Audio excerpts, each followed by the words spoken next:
Audio Jungle.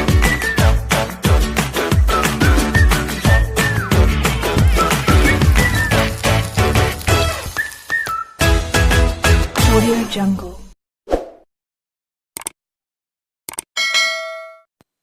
Hi friends, ഇന്ന് ബ്രെഡും മുട്ടയും വെച്ചിട്ടുള്ളൊരു കിടിലൻ പോളയുടെ റെസിപ്പി ആയിട്ടാണ് വന്നിട്ടുള്ളത്. വളരെ എളുപ്പത്തിൽ നല്ല ടേസ്റ്റിൽ ഉണ്ടാക്കിയെടുക്കാവുന്നൊരു പോളയാണിത്. അപ്പോൾ നമുക്കിതെങ്ങനെ തയ്യാറാക്കുന്നത് നോക്കാം.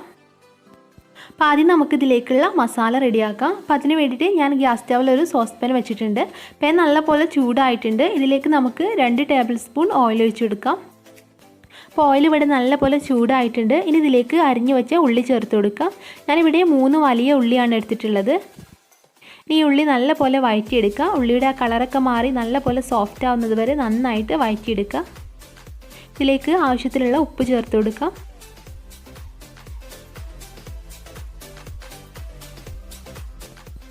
ഉള്ളി നല്ലപോലെ വഴറ്റിയെടുത്തിട്ടുണ്ട്. ഇനി ഇതിലേക്ക് ചെറുതായിട്ട് അരിഞ്ഞു വെച്ച പച്ചമുളക് ചേർത്ത് കൊടുക്കുക. 1 ടേബിൾ സ്പൂൺ ഇഞ്ചി വെളുത്തുള്ളി പേസ്റ്റ് ചേർത്ത് കൊടുക്കാം. ഇനി ഇത് നല്ലപോലെ വഴറ്റിയെടുക്കുക. ഇഞ്ചിയുടെയും വെളുത്തുള്ളിയുടെയൊക്കെ പച്ചമണം മാറുന്നത് വരെ നല്ലപോലെ വഴറ്റിയെടുക്കുക.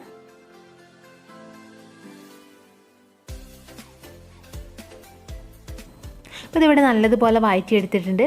ഇനി ഇതിലേക്ക് 1/2 ടീസ്പൂൺ മല്ലിപ്പൊടി, 1/2 ടീസ്പൂൺ മുളക് പൊടി, പിന്നെ 1/4 ടീസ്പൂൺ മഞ്ഞൾപ്പൊടിയും 1/4 ടീസ്പൂൺ ഗരം മസാലയും ചേർത്ത് കൊടുക്കാം.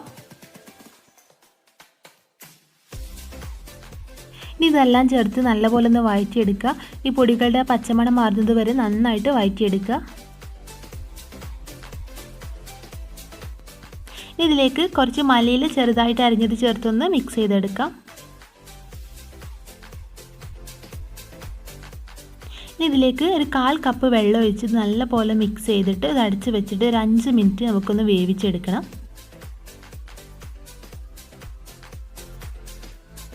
5 മിനിറ്റ് കഴിഞ്ഞിട്ടുണ്ട്. അപ്പോൾ നമ്മുടെ പോളയിലേക്കുള്ള മസാല ഇവിടെ റെഡി ആയിട്ടുണ്ട്. ഇത് നമുക്ക് ചൂടാറാനായിട്ടൊന്ന് മാറ്റി വെക്കാം. ഇനി ഇതിലേക്ക് വേണ്ടിയിട്ട് ഞാനിവിടെ 4 മുട്ട പുഴുങ്ങി തൊലിയൊക്കെ കളഞ്ഞ് വെച്ചിട്ടുണ്ട്. ഇത് നമുക്ക് ഓരോ മുട്ടയും 4 പീസായിട്ട് കട്ട് ചെയ്തെടുക്കാം.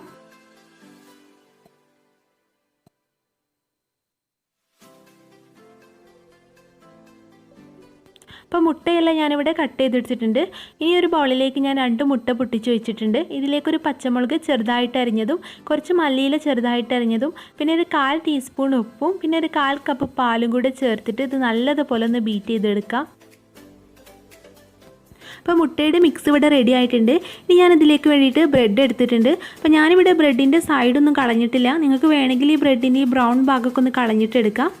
അപ്പോൾ പോള റെഡിയാക്കാനായിട്ട് ഞാനിവിടെ ഒരു സോസ് പാൻ എടുത്തിട്ടുണ്ട്. അപ്പോൾ ഇത് വേണമെങ്കിൽ കുക്കറിലും നമുക്ക് ഉണ്ടാക്കിയെടുക്കാം. ഇനി നമ്മൾ എടുത്തു വെച്ച ഈ ബ്രെഡ് മുട്ടയുടെ മിക്സിലൊന്ന് മുക്കിയിട്ട് സോസ് പാനിൽ ഇതുപോലെ വെച്ചെടുക്കാം. അപ്പോൾ ബ്രെഡ് ഇതുപോലെ സൈഡിലേക്കൊന്ന് കയറ്റി വെച്ചെടുക്കുക. എല്ലാ ബ്രെഡും ഇതുപോലെ അടുപ്പിച്ച് വെച്ചെടുക്കുക. സോസ് പാനിൻ്റെ അടിഭാഗം ഫുള്ളായിട്ട് കവർ ചെയ്യുന്ന രീതിയിൽ ഗ്യാപ്പില്ലാതെ വേണം ബ്രെഡ് വെച്ചെടുക്കാൻ. അപ്പോൾ ബ്രെഡ് വെച്ചെടുക്കുന്നതിന് മുമ്പായിട്ട് പാത്രത്തിൽ ഒരല്പം ഓയിലൊന്ന് തടവി കൊടുക്കുക. പാത്രത്തിൽ നിന്ന് പെട്ടെന്ന് തന്നെ വിട്ടുപോരാനായിട്ട്. അപ്പോൾ ഞാനിവിടെ ഓയിൽ തടവി കൊടുക്കാൻ വിട്ടുപോയിരുന്നു. പക്ഷേ നോൺ സ്റ്റിക്ക് പാൻ ആയതുകൊണ്ട് അടിയിലൊന്നും പിടിച്ചിട്ടില്ല. അപ്പോൾ നിങ്ങൾ ചെയ്യുമ്പോൾ ഒരല്പം ഓയിലൊന്ന് തടവി കൊടുക്കുക. അപ്പോൾ ബ്രെഡെല്ലാം വെച്ച് കൊടുത്തിട്ടുണ്ട്. ഇനി ഇതിൻ്റെ മുകളിലായിട്ട് നമ്മൾ റെഡിയാക്കി വെച്ച മസാല വെച്ച് കൊടുക്കാം.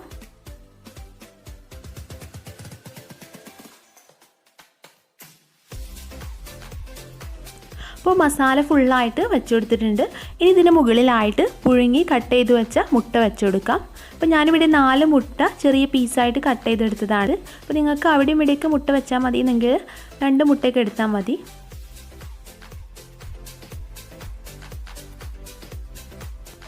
ഇനി ഇതിൻ്റെ മുകളിലായിട്ട് നേരത്തെ ചെയ്തതുപോലെ ബ്രെഡ് മുട്ടയുടെ മിക്സിൽ മുക്കിയിട്ട് ഇതിൻ്റെ മുകളിലായിട്ട് വെച്ച് കൊടുക്കാം.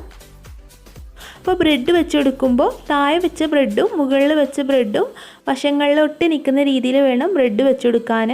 അപ്പോൾ ബ്രെഡ് വെച്ച് കൊടുത്തിട്ട് സൈഡിലൊക്കെ ഒന്ന് പ്രസ് ചെയ്ത് കൊടുക്കുക. അപ്പോൾ ഗ്യാപ്പുള്ളിടത്തൊക്കെ ബ്രെഡ് ചെറിയ കഷ്ണമാക്കിയിട്ട് മുട്ടയുടെ മിക്സിൽ മുക്കിയിട്ട് വെച്ചെടുക്കുക. അപ്പോൾ ബ്രെഡ് വെച്ചിട്ട് മുകൾ ഭാഗവും കവർ ചെയ്തെടുത്തിട്ടുണ്ട്. ഇനി കൈ വെച്ചിട്ട് ഇതുപോലെ ജസ്റ്റ് ഒന്ന് പ്രസ് ചെയ്ത് കൊടുക്കുക. എന്നിട്ട് മുട്ടയുടെ മിക്സ് ബാക്കിയുണ്ടെങ്കിൽ ഇതിന് മുകളിലായിട്ടൊന്ന് ഒഴിച്ചു കൊടുക്കാം.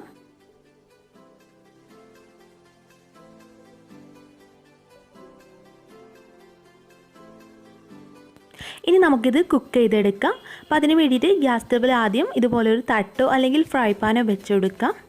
എന്നിട്ട് അതിൻ്റെ മുകളിലായിട്ട് വേണം നമ്മൾ ഈ സോസ് പാൻ വെച്ച് കൊടുക്കാൻ.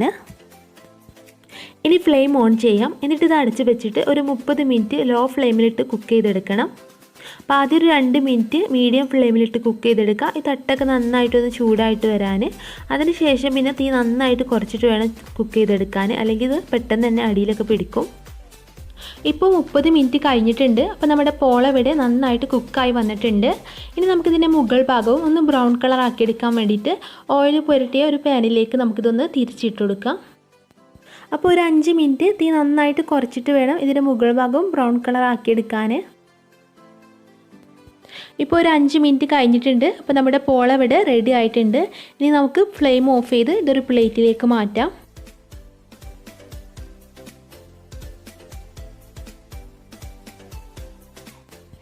അപ്പോൾ പഫ്സ് പോള ഇവിടെ റെഡി ആയിട്ടുണ്ട്. ഇനി ഞാനിതൊന്ന് കട്ട് ചെയ്ത് കാണിച്ചു തരാം.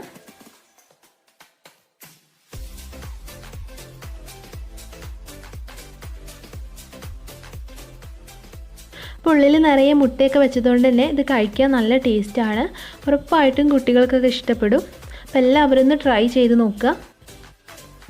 അപ്പോൾ നിങ്ങൾക്ക് ഈ വീഡിയോ ഇഷ്ടപ്പെട്ടെന്ന് കരുതുന്നു. ഇഷ്ടപ്പെട്ടാൽ ലൈക്ക് ചെയ്യാനും ഷെയർ ചെയ്യാനും മറക്കരുത്. അപ്പോൾ പുതിയൊരു വീഡിയോ ആയിട്ട് നമുക്ക് വീണ്ടും കാണാം. Thanks for watching.